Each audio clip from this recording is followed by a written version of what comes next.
Hello प्यारे सहपाठियों। I am Anil. Welcome to your channel a tuition. आप लोगों की काफ़ी कमेंट्स के बाद मैं आप लोगों के कुछ डाउट्स दूर करने जा रहा हूँ। सबसे पहला डाउट्स एग्ज़ाम पैटर्न को लेकर, जो काफ़ी डिस्कस करने के बाद भी आप लोगों को अभी तक रास नहीं आ रहा, तो मैं आप लोगों को क्लियरली दिखा देता हूँ। जो पहले जब ये एडवर्टाइजमेंट आई थी, तो उस समय जो एग्ज़ाम पैटर्न था वो ये था कि भाई प्री क्वालिफाई हो जाएगा, जिसमें 5 सब्जेक्ट होंगे, Hindi, English, math, reasoning, general awareness, सारे के सारे 40-40 मार्क्स के होंगे। और एक मेन एग्जाम होगा जिसमें 10 डिफरेंट क्वेश्चन आएंगे अलग अलग टॉपिक्स पर, और हर एक क्वेश्चन 20 मार्क्स का होगा। और जो लिस्ट लगती थी वो मेन एग्जाम पर ही लगती है, और वो लिस्ट अब भी केवल मेन एग्जाम पर ही लगेगी। प्री एग्जाम क्वालिफाई ही रहेगा। प्री एग्जाम जो अलग अलग न्यू पैटर्न अभी डीएसएसबी ने अनाउंस किए थे, उनकी डेट के साथ मैं आप लोगों को दिखाने वाला हूँ। उनमें भी जो आप लोगों का प्री एग्जाम है वो यही आएगा, Hindi, English, math, reasoning, general awareness, और सारे के सारे 40-40 मार्क्स के हैं। अब नेगेटिव मार्किंग की बात करें, जब ये उस समय हुआ था एग्जाम 2000, जब ये पहली बार एग्जाम हुआ था इस पोस्ट कोड का, तो उस समय नेगेटिव मार्किंग इसमें शायद से नहीं थी। मैं कंफर्म नहीं, क्योंकि मेरे पास उसका कोई एविडेंस नहीं है। लेकिन हाँ, मैं इस बात से कंफर्म हूँ कि मेन एग्जाम का जो ऑब्जेक्टिव था उसके अंदर नेगेटिव मार्किंग थी। क्योंकि मेन एग्जाम का मैं बहुत ढूंढा मैंने दोनों एग्जाम्स के पेपर को, लेकिन मेन एग्जाम का जो टायर 2 एग्जाम है, देखो ये रहा टायर 2 एग्जाम, जो 29/3/2015 को था। और ये रहा सर्वोदय कन्या विद्यालय सूरजमल विहार में। तो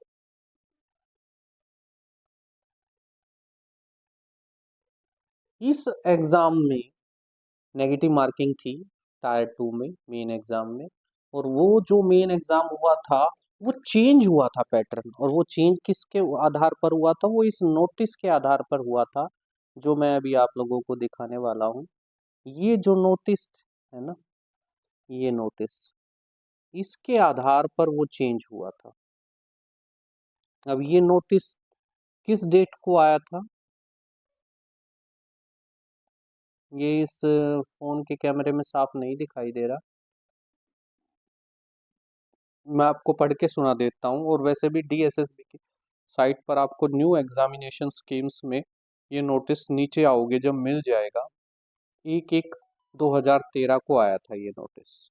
और इसके अंदर जो एग्जाम पैटर्न मैं आप लोगों को बोल रहा था वही है। 40-40 मार्क्स का जो परी है वो केवल क्वालिफाई है। और देखो इसके marks, total marks descriptive descriptive pre में हो था ही नहीं, तो 40-40 मार्क्स के थे, और ये केवल क्वालिफाइंग था। और जो आपका टायर 2 एग्ज़ाम था वो ये था कि 200 मार्क्स, 200 क्वेश्चन, 200 मार्क्स, और फिर 75 मार्क्स का डिस्क्रिप्टिव था, और 275 जैसा कि मैंने आप लोगों को बताया था। और डिस्क्रिप्टिव एक क्वेश्चन कमेंट में आया था कि सर डिस्क्रिप्टिव हिंदी में होगा या इंग्लिश में होगा, क्या हम उसे हिंदी में भी कर सकते हैं? नहीं, डिस्क्रिप्टिव का देखो ये साफ साफ लिखा हुआ है, ऐसे इन इंग्लिश ओनली। और लेटर राइटिंग जो एक्सपेंशन ऑफ आइडियाज था, जैसे मैंने आप लोगों को बताया था, वो भी केवल इंग्लिश में ही था, उसको तुम हिंदी में नहीं लिख सकते। ठीक है, ये आपका नोटिस आया था, जैसा कि मेरे पास अभी एक कमेंट आया था कि 1/1/2013, जैसा कि इसमें लिखा हुआ है, ये डेट 1/1/2013। इसके बाद इस एग्जाम पैटर्न को चेंज कर दिया गया, और ये एग्जाम पैटर्न चेंज हुआ, तो ये एग्जाम पैटर्न चेंज हुआ 25/5/2017 को। और 25/5/2017 को जब ये चेंज हुआ, वहां पर क्या हुआ, जो आपका प्री एग्जाम था वो सेम एज इट एज ही रहा जैसा और एग्जामों में था, लेकिन जो मेन एग्जाम था वो चेंज हो गया। जैसे मैंने आप लोगों को बताया था, आपका English language and comprehension 75 marks का, मेंटल एबिलिटी यानी रीजनिंग बोलते हैं 75 मार्क्स का, जर्नल अवेयरनेस 75 मार्क्स का, न्यूमेरिकल एप्टीट्यूड और डाटा इंटरप्रिटेशन के क्वेश्चन 50 मार्क्स के, और इसमें कंप्यूटर ऐड कर दी गई थी, जनरल कंप्यूटर नॉलेज 25 मार्क्स का। ये आपका मेन एग्जाम। और इन्होंने एक ऑप्शनल भी डाला था कि भाई अगर बोर्ड चाहेगा तो एक मेन एग्जाम ले सकता है क्वालिफाई नेचर का, डिस्क्रिप्टिव, अगर बोर्ड चाहेगा तो। वो जरूरी नहीं है, कंपलसरी नहीं है, वो एग्जिट एग्जाम बोलते हैं उसको, कि भाई as optional exit exam of qualifying nature if board so decide, अगर बोर्ड ऐसा डिसाइड करता है तो वो एक एग्जिट एग्जाम ले सकता है जो डिस्क्रिप्ट जो क्वालिफाइंग मार्क नेचर का होगा, और उसके अंदर तुम्हारी राइटिंग स्किल्स को चेक, राइटिंग स्किल्स के स्टैंडर्ड को चेक करने के लिए वो ऐसा एग्जिट एग्जाम ले सकता है। और ये साफ मेंशन कर रखा है उन्होंने यहाँ पर, जो ये नीचे लाइन लिखी हुई है इसके, कि the final selection shall be made shall be made based on merit in tier two exam. भी जो फाइनल सिलेक्शन है वो केवल टायर टू एग्जाम के बेस पर ही किया जाएगा। The amendment change examination scheme, और जो ये अमेंडमेंट किया गया है या चेंज किया गया है एग्जामिनेशन स्कीम्स के अंदर, post grade to thus will be applicable, और ये एप्लीकेबल होगा in respect of all exam to be held henceforth, यानी 25/6/2017 के बाद, जैसा कि ये डेट दिखी हुई है इस नोटिस की, और ये नोटिस 25/5/2017 को जारी हुआ था, और ये मतलब बना था, और ये 2/6/2017 को साइट पर आ गया था। और इसके बाद जो भी एग्जाम होगा वो केवल इसी पैटर्न पर होगा, दास ग्रेड 2 का, ऐसा ये नोटिस साफ मेंशन करता है। तो अगर इस नोटिस के बेस पर चलें तो आप लोगों का एग्जाम यही होने वाला है, जिसमें आपका प्री 40 मार्क्स के, और जो मेन है वो जिसमें इंग्लिश लैंग्वेज 75 मार्क्स की, और मेंटल एबिलिटी 75 मार्क्स की, जनरल अवेयरनेस 75 मार्क्स की, numerical aptitude and data interpretation 50 marks का, और जनरल कंप्यूटर नॉलेज 25 मार्क्स की। तो अगर इस नोटिस को मान के चलें तो एग्जाम ऐसा ही होगा जो भी इसके हिसाब से आ रहा है। लेकिन अगर मैं इसी के रिस्पेक्ट में आपको ये देखूं, जो हमारा नोटिस जारी हुआ था कि भाई सारी कंडीशन देखो, the rest of content of advertisement number 4/2009 shall remain unchanged. भाई जो भी एडवर्टाइज 4/2009 में मेंशन हुआ था वो अनचेंज रहेगा। तो यहाँ से निकल के ये ही आता है कि या तो ये जो एग्जाम जो एग्जाम इस एडवर्टाइजमेंट में जब मेंशन हुआ था, तो वो नोटिस आने के बाद वो एग्जाम जो 1/1/2013 को नया पैटर्न दास ग्रेड 2 का आया, उस पैटर्न में उन्होंने जो सिलेबस को चेंज किया उसके अकॉर्डिंग ही क्या हुआ था, एग्जाम हुआ था। अब उस बात को दिमाग में रखते हुए अगर हम सोच के चलें कि भाई हाँ, इन्होंने एडवर्टाइजमेंट में तो ये मेंशन किया था कि सब्जेक्टिव कैसा होगा, 10 question on different topic, all of them are 20 marks each. लेकिन वो नोटिस आने के बाद 1/1/2013 को इन्होंने एग्जाम पैटर्न चेंज कर दिया। तो इस बात को ध्यान में रखते हुए तो फिर इसका मतलब जो इन्होंने 2017 में नोटिस निकाला हुआ है कि 2017 के बाद जो भी एग्जाम होगा वो क्या हो जाएगा, वो जैसा कि इसमें दिखाया गया है उसके अकॉर्डिंग होगा, जिसमें क्या होगा, आपके 75 मार्क्स के जो मेन एग्जाम है वो 300 मार्क्स का होगा, और 300 मार्क्स का होगा मैं आपको लोगों को फिर से दिखा देता हूँ। तो अब इस नोटिस को पढ़ने के बाद मैं इसी कंक्लूजन पर पहुंचता हूँ कि आप लोगों को ना अपनी तैयारी स्टार्ट कर देनी चाहिए कि आपका जो मेन एग्जाम होगा इंग्लिश को लैंग्वेज का 75 मार्क्स का, मेंटल एबिलिटी 75 मार्क्स की, जनरल अवेयरनेस 75 मार्क्स का, मैथ और डाटा इंटरप्रिटेशन 50 मार्क्स का और कंप्यूटर 25 मार्क्स का। तो मेन एग्जाम ऐसा होने वाला है आप लोगों का, क्योंकि इन्होंने जैसा नोटिस निकाला था वैसा ही इन्होंने पहले भी एग्जाम पैटर्न में चेंज किया था और शायद मे बी अब भी कर सकते हैं। तो आपका एग्जाम पैटर्न आने के दो ही तरीके हैं, दोनों तरीके में ज़्यादा अंतर नहीं है, बस क्वेश्चन की संख्या बढ़ रही है। अगर उन्होंने मान लो डिस्क्रिप्टिव ले लिया तो डिस्क्रिप्टिव तो इसमें इनमें भी इन्होंने लिख रखा है कि डीएसएसबी बोर्ड एक एग्जिट एग्जाम ले सकती है। हाँ, क्वालिफाई मार्क्स का है। और अब तो अगर हम अपनी बात करें तो हम लोगों को डिस्क्रिप्टिव में तो इतनी डिस्क्रिप्टिव की तो इतनी टेंशन होनी ही नहीं चाहिए, क्योंकि हमारे जो आइडियाज हैं वो एक्सपेंड हो चुके हैं। हमें हर टॉपिक की नॉलेज हो चुकी है, हम अच्छे से डिस्क्रिप्टिव एग्जाम लिख सकते हैं। तो बात यही निकल के आती है कि एग्जाम पैटर्न जहाँ तक है यही होने वाला है। लास्ट टाइम बता रहा हूँ, ये वाला ऊपर वाला टायर 1 है और नीचे वाला टायर 2 है। ओके, अब हम बात करते हैं, ये भी मैंने बता दिया, अगर सब्जेक्टिव होगा टायर 2 तो उसमें जो तुम्हारा सेकंड पेपर होगा वो कैसा होगा, वो केवल इंग्लिश लैंग्वेज में होगा, उसमें हिंदी अलाउड नहीं होगी। ओके, अब हम डाउट्स की बात करते हैं और डाउट्स के बाद फिर हम अपनी क्लासेस की बात करेंगे और डेट की, एग्जाम डेट की बात करेंगे। अब डाउट क्या आ रहा है बच्चों को?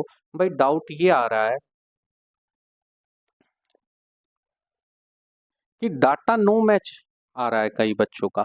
अगर डाटा नो मैच आ रहा है तो कुलदीप ने कमेंट में साफ साफ लिखा है कि वो डीएसएसबी ऑफिस गया था और वहां पर उसने एक एप्लीकेशन लिखी और एप्लीकेशन के साथ एक आईडी प्रूफ अटैच करके सबमिट करवा दिया तो उसकी प्रॉब्लम सॉल्व हो गई।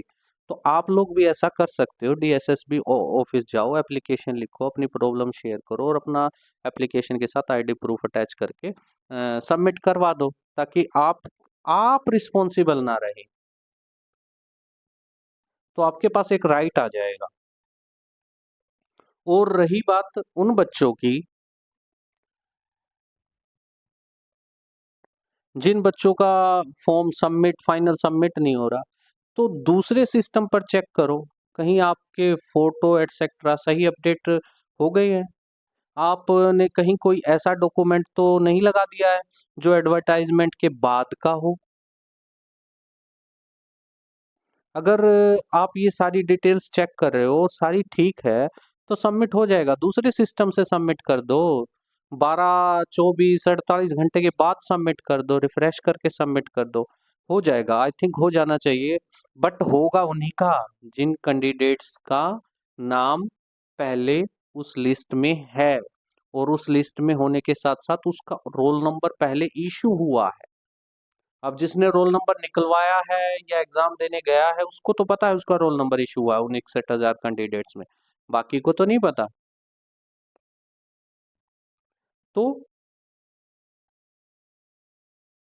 और एक पॉइंट बार बार आ रहा है कि सर गवर्नमेंट जॉब पर थे हम, तो क्या हम सब कैटेगरी में अपना भर सकते हैं गवर्नमेंट जॉब की कैटेगरी, कि भाई गवर्नमेंट एम्प्लॉय है, भर दो, कोई फर्क नहीं पड़ता, ना भरोगे तो भी कोई फर्क नहीं पड़ता, क्योंकि यहाँ पर जो आप एक्सपीरियंस के मार्क्स या गवर्नमेंट जॉब पे हो उसका जो बेनिफिट आप लेना चाहते हो वो नहीं मिलेगा, क्योंकि जो बेनिफिट आप लोग मांग रहे हो या फिर वहां पर लेने की कोशिश कर रहे हो वो बेनिफिट केवल एडवर्टाइजमेंट से पहले जो एक्सपीरियंस है वही मिलेगा।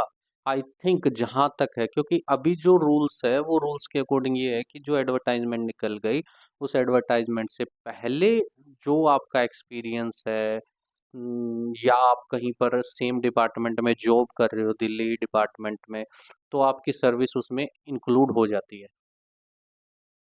ओके, अब हम बात करते हैं एग्जाम डेट की। देखो, एग्जाम डेट हालांकि अभी तक कंफर्म नहीं है, और जो चीज़ कंफर्म नहीं होती उसके बारे में मैं क्या बता सकता हूँ आप लोगों को। लेकिन हाँ, इतना कंफर्म है कि जो आपका एग्जाम है वो जनवरी के एंड में होने की संभावना है। अब एग्जाम कैलेंडर डीएसएसबी की साइट पे जाके चेक करो, इसके बारे में कहीं कुछ नहीं है, क्योंकि ये पुरानी भर्ती है, इसका एग्जाम कैलेंडर नहीं मेंशन है। तो ये कंफर्म है कि आप लोगों का एग्जाम जनवरी में होने के पूरे पूरे चांसेस हैं। तो आप लोग तैयारी कीजिए, इसको हल्के में मत लीजिए।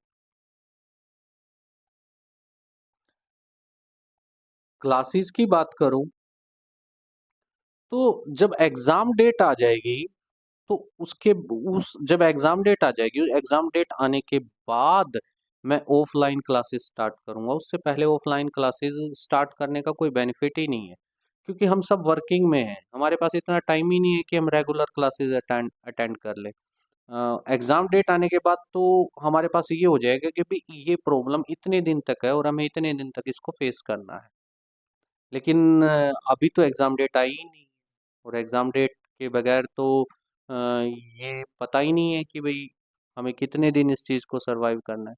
हम कर अगर जब लड़ने का जो सही टाइम आएगा उससे पहले ही हम अपने आप हार मान जाएंगे। तो इसका बेस्ट ऑप्शन क्या है कि आप लोग जैसा आप लोगों को टाइम मिलता है वैसे ही आप प्रिपरेशन कीजिए। और अगर आप प्रिपरेशन नहीं कर पा रहे, तो मैं आप लोगों की हेल्प इस तरीके से कर सकता हूँ कि मैं जो भी हर रोज मैं काम करता हूँ, जो हर रोज जैसे वन वर्ड सब्स्टिट्यूशन हो गया, इडियम फ्रेजेस हो गई, जनरल अवेयरनेस का कोई एक टॉपिक हो गया, मैथ रीजनिंग के प्रैक्टिस सेट के क्वेश्चंस हो गए, तो मैं वो जो भी करूँगा मैं वो हर रोज ऑनलाइन मतलब वीडियो के रूप में इसमें डाल दूंगा। और छोटी सी वीडियो डालूंगा खाली क्वेश्चनिंग की। और आप लोग भी उस चीज़ को तैयार कीजिए और प्रैक्टिस कीजिए, और उसके रिगार्डिंग आपकी जो भी प्रॉब्लम है कमेंट्स में लिख दीजिए, डायरेक्ट यही लिखिए, सर मैथ का क्वेश्चन नंबर इतना, रीजनिंग का इतना, क्योंकि मैं तो प्रैक्टिस सेट से ही करने वाला हूँ। और जनरल अवेयरनेस का कोई क्वेश्चन समझ में नहीं आ रहा, तो वो भी आप लोग शेयर कर सकते हो। इंग्लिश का हो गया तो वो भी आप शेयर कर सकते हो। अगर मुझसे वो प्रॉब्लम सोल्व हो रही है तो मैं आपकी वो प्रॉब्लम नेक्स्ट वीडियो के जो स्टार्टिंग पार्ट होगा उसमें वो प्रॉब्लम का सॉल्यूशन मैं आप लोगों को दे दूँ।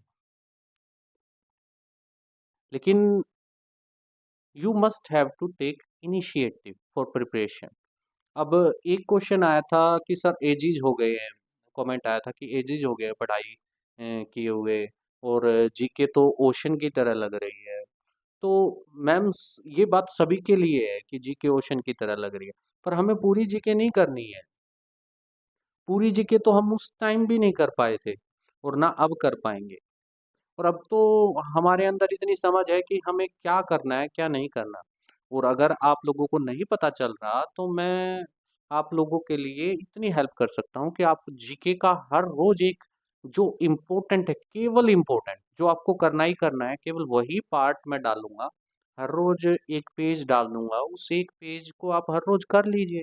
आप लोगों के लिए वो एक एडिटिव का काम करेगा जब एग्जाम डेट आ जाएगी तो, क्योंकि वो चीजें तो आप लोगों को याद करनी ही है ना।